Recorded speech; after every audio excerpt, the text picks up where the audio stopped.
esprit et vie quand les jeunes racontent.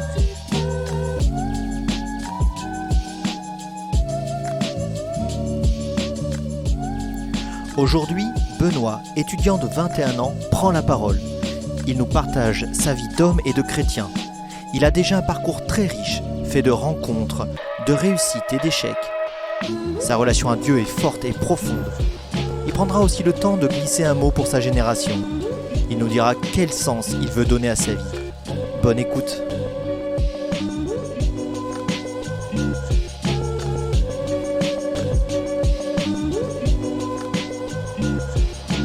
Bonjour Benoît. Bonjour. Tu as 21 ans et tu fais une formation dentaire. Est-ce que tu peux nous dire en quelques mots un peu qui tu es ? Je suis aujourd'hui à Bordeaux donc pour continuer mes études. Moi je viens de La Réunion à la base. J'ai fait ma première année d'études là-bas, ma PACES. Puis pour continuer, l'université qui était associée c'était celle de Bordeaux. Donc je suis venu ici, ça fait maintenant 2 ans que je suis là. Est-ce que tu veux nous parler un peu de ta foi, Benoît ? Comment tu la vis aujourd'hui ou peut-être même avant ? Est-ce que tu l'as reçue de ta famille ? Qu'est-ce que tu veux nous partager aujourd'hui ? Moi je suis né dans une famille chrétienne. C'était une conversion profonde de la part de mes parents et pas quelque chose qui leur a été transmis par leurs parents. Parce qu'ils sont nés, ils étaient pas vraiment chrétiens. Et suite à des périodes compliquées, mon père il avait fait une dépression et ça a été très compliqué pendant plusieurs années. Donc suite à ça, ils ont rencontré Dieu.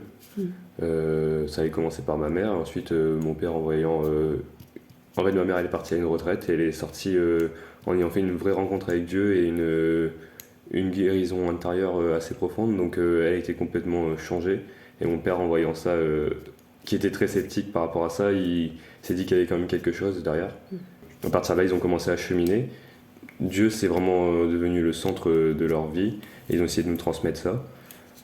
Et donc c'est vrai que moi, dans ma famille, à La Réunion, c'était vraiment...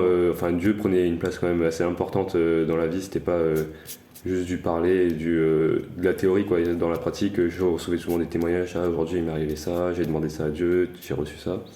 J'ai grandi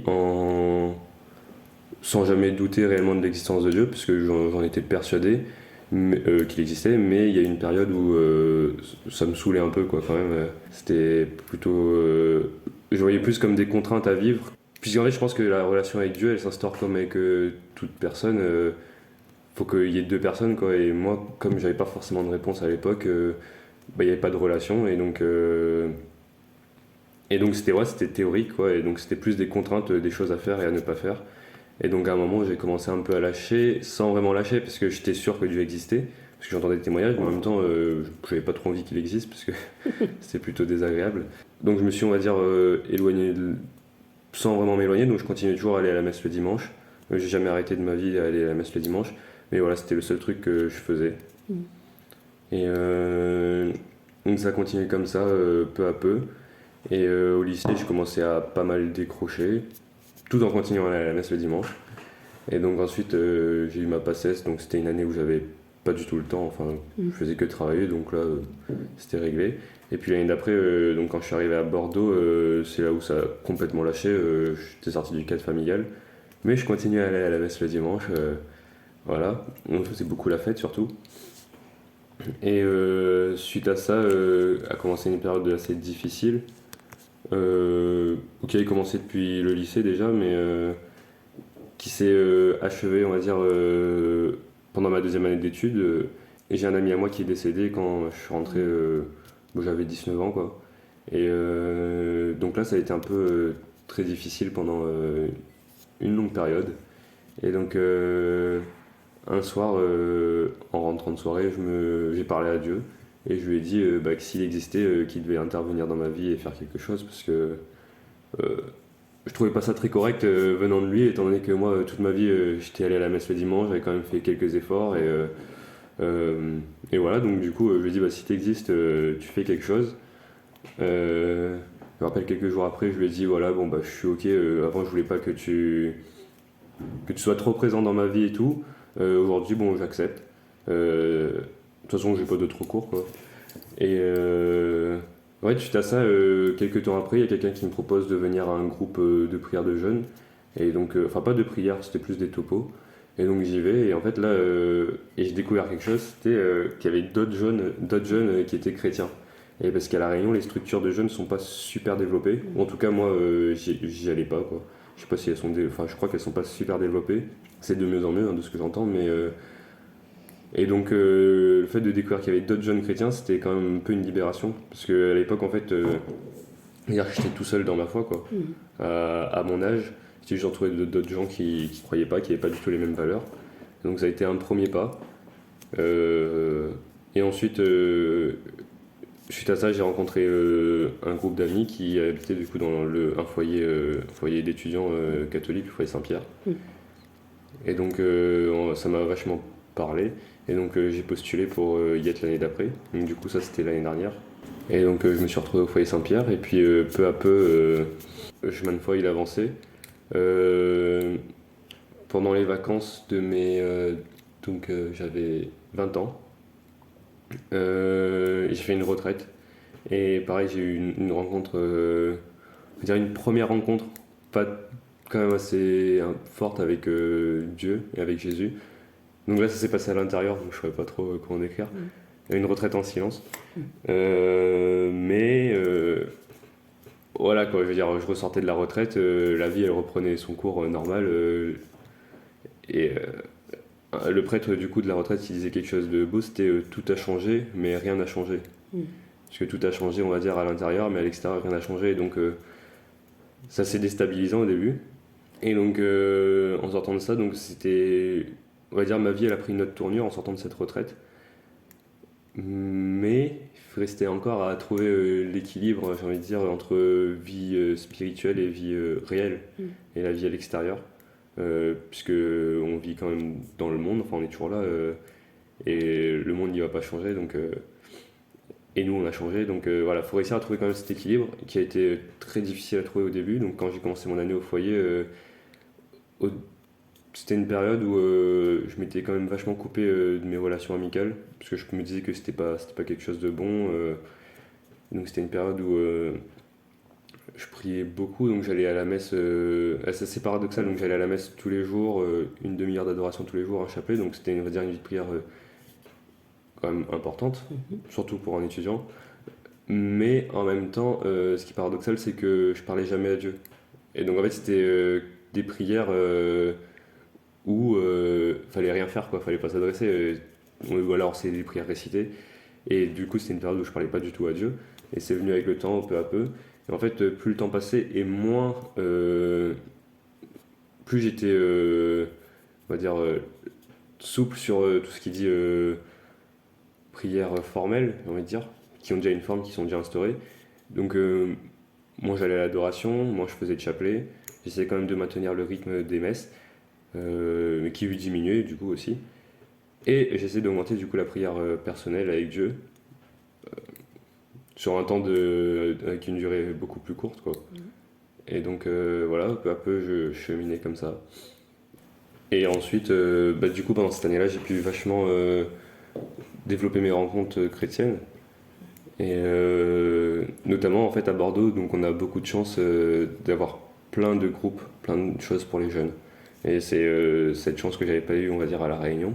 Donc j'ai aujourd'hui cette chance et j'ai pu développer tout ça. Et donc peu à peu, on va dire, je chemine et en essayant de trouver toujours cet équilibre entre vie spirituelle et vie réelle, quoi. Je pense que c'est quelque chose qu'on doit essayer d'articuler, deux choses qui doivent être articulées, qui vont ensemble. C'est pas l'un, c'est pas l'autre. C'est voilà, et réussir à j'essaie de trouver cet équilibre. Et du coup, pendant une période, j'avais un peu mis de côté les relations avec mes amis à la fac, non chrétiens. Et parce que aussi, j'avais besoin de cette période pour moi, pour me recentrer, etc. Et donc, au fil de l'année, j'ai commencé à renouer des relations avec mes anciens amis, quoi. Et je pense que c'était une erreur que j'avais faite aussi de me couper un peu du monde. Mais bon, on va dire, on apprend avec les échecs, quoi. Et donc voilà, aujourd'hui, la vie de foi, elle est pas forcément facile, mais en même temps, c'est plus difficile sans, j'ai envie de dire. Et donc on avance, et donc voilà, j'essaye de trouver cet équilibre, parce que comme je dit, le monde c'est toujours le monde et on va pas changer les autres. Finalement, à travers ce beau récit de ta vie et de ton chemin avec Dieu, ce que tu nous dis, c'est que le chemin n'est pas rectiligne. Il y a des hauts et des bas. Et c'est d'abord aussi, tu as commencé en disant, c'est une rencontre avec une personne. C'est la rencontre avec Dieu. Et donc, parfois Dieu était présent. Parfois tu lui parlais pas, mais tu priais autrement. Et puis à d'autres moments, Dieu est là et tu t'adressais à lui. Qu'est-ce que tu aurais envie de dire à des jeunes qui cheminent comme toi au niveau de la foi et voilà, qui se posent certainement les mêmes questions que toi ou d'autres par rapport à cet équilibre entre la vie réelle, comme tu as dit, c'est-à-dire la vie au monde et la vie de foi, et puis aussi ces moments qui sont très variables dans une vie. Voilà, qu'est-ce que tu aurais envie de dire à des jeunes comme toi? Moi, je pense que la religion chrétienne vise à nouer une relation à Dieu le Père. Et donc, la religion chrétienne, en général, les gens ils me demandent ouais, est-ce que voilà, comment t'es rentré dans la religion, etc.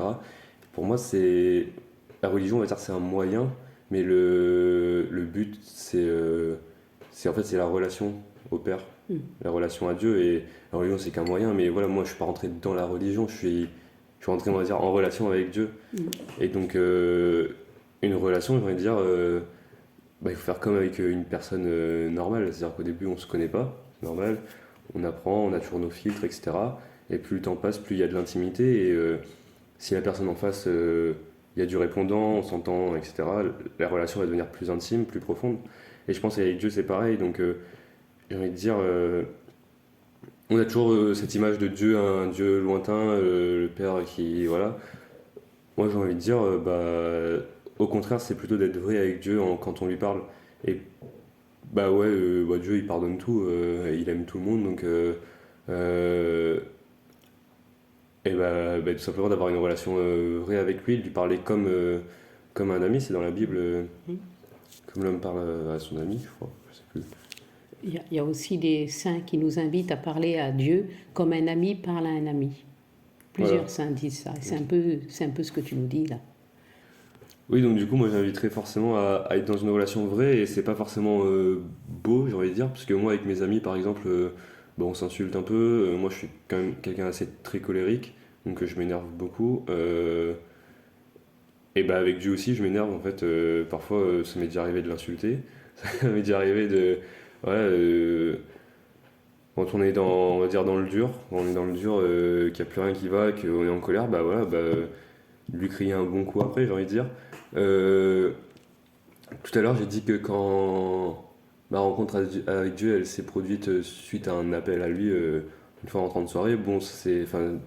Dans les propos, j'étais pas doux, quoi. J'étais en colère, quoi. Je lui ai exprimé ma colère comme un ami, quoi. Voilà, comme à une personne. Et je pense que la relation, elle va s'instaurer comme ça. Et donc, à partir du moment où je commence à être vrai avec lui, c'est comme avec une vraie personne. À partir du moment où je commence à être vrai, l'autre personne va sentir cette sincérité, va commencer à être plus sincère, et ça va être, on va dire, un cercle vertueux. Donc avec Dieu, plus je vais être vrai avec lui en étant moi-même, plus il y aura du répondant. Et c'est vrai que plus je vais être vrai avec lui, plus il va me répondre, et plus il me répond, et plus il va me répondre, et plus j'aurai envie d'être vrai. Et voilà. Pendant une session de jeûne à Paris-Monial, il y avait un prêtre qui avait dit qu'il avait comme objectif de mener, c'est de passer de pauvre tâche à pauvre tâche au service de Dieu. Et c'est vrai. Et en fait, on a toujours tendance à se dire qu'on doit mériter l'amour de Dieu et qu'en gros, Dieu va nous aimer une fois qu'on sera parfait, une fois qu'on arrêtera telle ou telle chose. Et je pense que ça, c'est un peu une forme d'idolâtrie, c'est une image incorrecte qu'on a de Dieu, alors que Dieu, c'est un Dieu d'amour et qui nous aime pour ce qu'on est aujourd'hui, pas pour ce qu'on sera demain. Et donc juste se présenter devant lui tel qu'on est. Et c'est là où je pense que c'est assez difficile aussi pour les jeunes, parce qu'on voit un peu tout ce qui est contraire à ce que l'Église nous a instauré dans notre vie. On a tendance, enfin en tout cas moi j'avais et j'ai toujours tendance à faire une fixette là-dessus. C'est-à-dire à voir ce qui va pas et me dire ça sert à rien, Dieu il va pas m'aimer pour ça. Et je pense que justement c'est réussir à se présenter devant Dieu comme on est et réussir à réaliser que Dieu il nous aime comme on est. C'est ce qui est un peu difficile. Et il y a un philosophe qui avait dit, Fabrice Adjage, qui a dit croyez que Dieu vous aime et c'est comme ça que vous allez devenir saint. Et je pense que c'est une belle phrase mais qui est simple mais aussi très difficile à mettre en application, quoi. Merci Benoît. Au début de ton témoignage, tu dis que suivre Dieu, c'est aussi avoir des contraintes. Oui, du coup, je pense que la religion chrétienne est une religion qui est à la fois exigeante, mais qui en même temps laisse libre. Comme Jésus a dit, il est venu sauver les pécheurs et non pas les gens qui sont Juste. justes. Si on veut être sauvé par lui, il faut qu'on soit pécheur. Et donc, quelque part, pour être pécheur, je pense qu'on n'a pas besoin de le faire volontairement. Enfin, on a juste à le reconnaître. Et ça, je trouve que ça rejoint la question de l'équilibre entre la vie spirituelle et la vie réelle. C'est-à-dire qu'on est toujours dans le monde, qui est un monde pécheur, et on est toujours pécheur. Et donc, on n'est pas parfait. Et Dieu, justement, il attend pas de nous non plus qu'on devienne parfait. Donc, et donc, la vie chrétienne, elle commence dès aujourd'hui, dès maintenant, avec ce que je suis et avec ce que je fais aujourd'hui, et non pas avec ce que je vais arrêter de faire aujourd'hui pour devenir saint. Donc la vie chrétienne est exigeante, mais en même temps elle laisse libre, et je pense que on peut pas, et en tant que jeune c'est encore plus dur, en tant que jeune dans l'âge, et jeune aussi dans la foi, si on est dès aujourd'hui, on respecte toutes les exigences de l'Église et que tout va bien, il n'y a plus rien à faire pour plus tard, quoi. Il y aura plus, c'est bon, on a fini le jeu en quelque sorte. Donc je pense que voilà, ça demande une certaine forme d'humilité, de reconnaître que on essaye bien sûr de respecter certaines exigences, mais tout en restant, on va dire, raisonnable et équilibré par rapport à ce qu'on est, ce qu'on était. On ne devient pas saint du jour au lendemain, en quelque sorte. Enfin, notre mode de vie ne va pas changer du jour au lendemain. C'est arrivé pour certains saints, je pense, mais pas pour tous. Et ça se fait progressivement, quoi. Et Dieu, il travaille dans la douceur.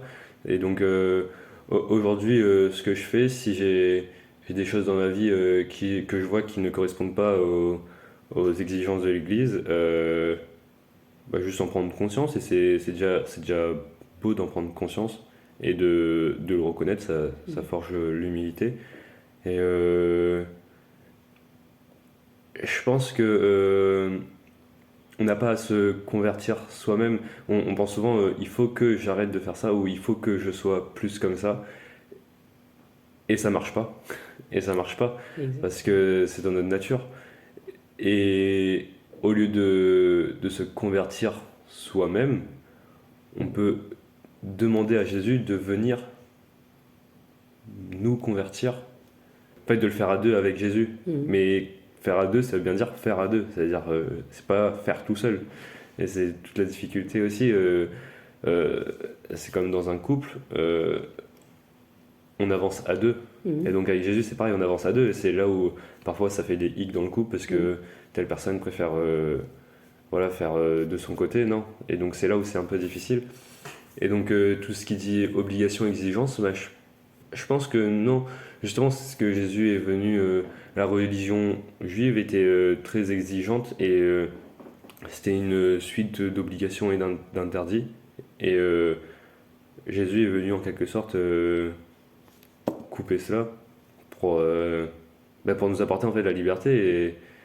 Et Saint Paul le dit, si on est sous la grâce de l'Esprit Saint, on n'est plus sous la loi, quoi, sous la contrainte de la loi. Et donc aujourd'hui, moi, dans ma vie, je vois les exigences de l'Église qui sont très exigeants. Je vois ma vie qui correspond pas vraiment ou pas totalement aux exigences de l'Église. Et j'en prends conscience et je demande à Jésus de venir m'aider pour avancer sur ce chemin, quoi. Parce que, bien sûr, j'aimerais aller dans cette direction, mais c'est pas aussi facile. Et c'est bien pour ça qu'il y a Jésus, du coup, qui vient nous aider. Finalement, Benoît, tu nous invites tu invites toute personne à prendre ce chemin de vérité et d'humilité avec soi-même, mais pas seul, avec la force de Dieu, avec la force du Christ, en lui demandant humblement l'aide. Et à ce moment-là, on peut remplir ces exigences de l'Église qui peut-être aujourd'hui nous paraissent difficiles et avec un temps dans le futur peuvent rentrer dans notre chemin de vie. C'est un peu ce que tu nous dis et que tu dis un peu aux jeunes aussi de cette invitation à être vrai avec soi-même pour rencontrer Dieu et rencontrer les autres dans le monde aujourd'hui. Et du coup, j'aurais encore une dernière question. Quel sens tu donnes à ta vie ou quel sens tu aimerais donner à ta vie à la lumière de Dieu? Je pense aujourd'hui, ce que je dirais, c'est que pour moi aujourd'hui, hein, avec mon expérience, le sens de la vie, c'est l'amour. L'amour, on va dire, c'est se donner à l'autre, donc prendre de soi pour se donner à l'autre, mais pas forcément dans une relation amoureuse, je veux dire dans la vie de tous les jours avec quiconque. Et je pense que c'est le sens de la vie, de ma vie en tout cas aujourd'hui, c'est de se donner à autrui. Parce que si on est seul et qu'on va dire emmagasine pour soi, il n'y a pas trop d'intérêt. Enfin, je vois pas trop l'intérêt. Et donc oui, c'est de donner et de se mettre au service de l'autre. Être serviteur chrétien, c'est un peu ça.